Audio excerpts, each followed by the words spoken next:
Hi everyone, Nina here. This week's over-the-air patch for Marvel Snap is here, and we've got some spicy changes. In this video, I'll go over all of the changes, plus I'll suggest a couple of decks you can try out with the newly buffed cards. And yes, every single card we're talking about today has been buffed, so everyone is a winner. First of all, we have a change to Hawkeye. He went from 1-1 on reveal if you play a card here next turn plus 2 power to a 1-1 on reveal if you play a card here next turn plus 3 power. Hawkeye is almost never seen on ladder or conquest except when you face bots. In fact, according to SnapFan, Hawkeye is seen in only 0.34% of decks. So hopefully this change will make him a little bit more popular. At 1-4, he is similar to Rocket Raccoon, but Hawkeye's ability is a lot easier to activate than Rocket's because the ball is in your court. So Hawkeye is pretty much a guaranteed 1-4 if played correctly. However, there are so many amazing 1-drops, I don't know if Hawkeye is going to replace them. I'm thinking of heavy hitters like Kitty Pryde, Sunspot,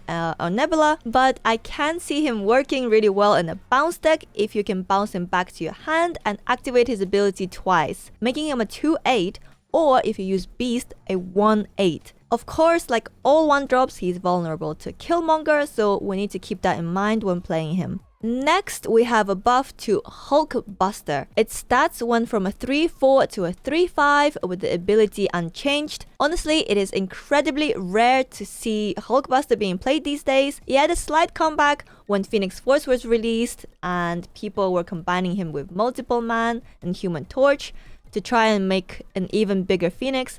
But as Phoenix Force decks died down, so did Hulkbuster. You can still sometimes see it in destroyed decks combined with Deadpool, but again, it is not that popular in those either. The new Hulkbuster would definitely improve Deadpool decks, but on top of that, it will synergize really well with the cards from the next season, especially the season pass card, Daken. Daken is a 3-4 that on reveal adds the Muramasa shard to your hand. Muramasa shard is a 1-1 with a description that reads, when this is discarded or destroyed, double Daken's power. So if you play Daken, attach Hulkbuster to him, and then destroy or discard Muramasa Shard, Daken will become an 18 power card. I can also see Hulkbuster working with X-23 if you want to play Venom in her location. The next card that got buffed is a Vision, who went from a 5-7 to a 5-8. Still under Shang-Chi range, but so much better. It might be surprising, but Vision is only seen in 1.86% of decks according to SnapFan, and I think the introduction of Phoenix Force and Jeff really contributed to his fall in popularity.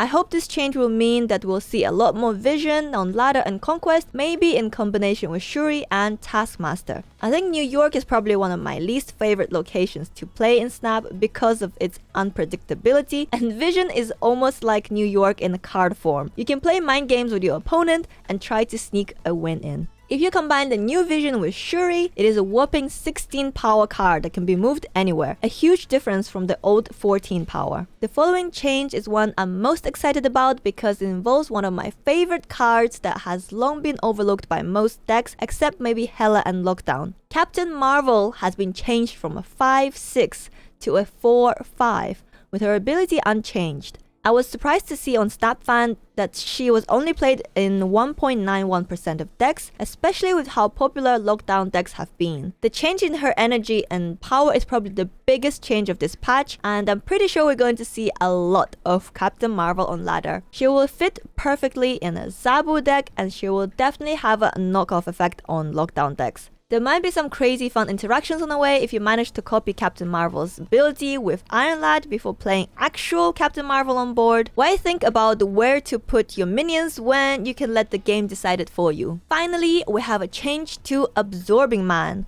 who went from a 4-3 to 4-5 with his ability unchanged. Absorbing Man was only really seen in Wong decks and Mr. Negative decks. This is a significant boost to his power, and I can see him being played a lot more than the current 1.83%. Just copying Black Panther's ability makes Absorbing Man a 4-10 or 3-10 if you have Zabu on board. If placed in a Zabu deck, Absorbing Man can serve as an extra Shang-Chi or Enchantress. If played in a Darkhawk deck, it can be a Rock Slide or Korg, and it can be all these options while being equal or higher power than those cards.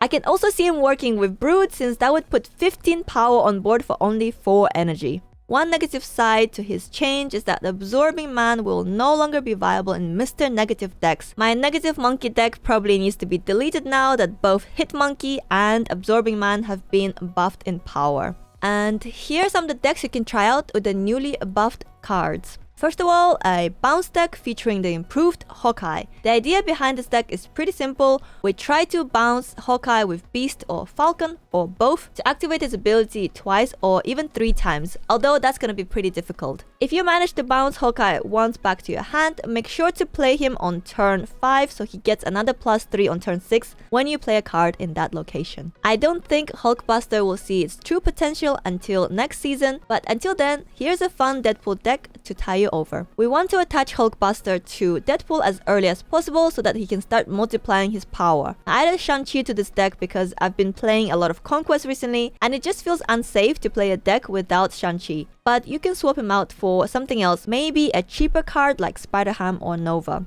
You might notice that the deck list are still showing cards old energy and power, and that is because I prepared this video ahead of time at 4 AM before the changes went live. I'll leave the links to the decks in the description below, and those will be updated as soon as the patch goes live. Next, I have a Shuri and Sauron deck with the new Vision. The classic Shuri deck does not offer a lot of tools to move into difficult locations, and Vision is the perfect solution to that. If buffed with Shuri, that is a 5/16 that can go anywhere, and you can copy his power with Taskmaster on last turn, or play multiple other cards like Red Skull plus 0 or Ebony Maw, or Typhoon Mary plus Lizard. There are so many different win cons with this deck. I am super excited to add Captain Marvel to this Zabu Darkhawk deck just to spice things up a little bit. Zabu Darkhawk is probably one of the most popular decks in Conquest at the moment, following the Conqueror event where so many creators played this deck. So adding a little bit of unpredictability with Captain Marvel may help you get that win. Cosmo is the one card that can be swapped out for something else. The usual choice is Killmonger, especially if you're seeing a lot of Thanos or Kitty decks. I myself prefer Cosmo because I like the control that she provides. The Spider-Ham could also be replaced with another 2-drop. The usual choice here would be Jeff, but you already have Captain Marvel to get into difficult locations, so maybe you can just pick a 2-drop you like. Finally, if you want to try the buffed Absorbing Man, the Zabu Darkhawk deck is also perfect for him because of his 4 cost and the amount of unrevealed cards to copy in that deck. It can really surprise your opponents who have seen your Shang-Chi or Enchantress already on board and might feel safe enough to play their big stat cards or big ongoing cards. And then, wata! Absorbing Man. I also swapped Cosmo for Killmonger in this deck, so there's an extra unreveal for you to copy with Absorbing Man. Overall, I'm really happy with these changes and I can't wait to start seeing these cards on ladder again. Of course, I'm most excited about the Captain Marvel change. With my love for lockdown decks, I always felt that she was a bit underrated. I would love to hear your thoughts on the changes. Which ones are you most excited about? Let me know in the comments below. I hope you found this video helpful. As always, don't forget to like, comment, subscribe, and of course subscribe to my VOD channel so that you can see more unedited long-form content from me. I'm going to bed now. I'll see you next time. Bye!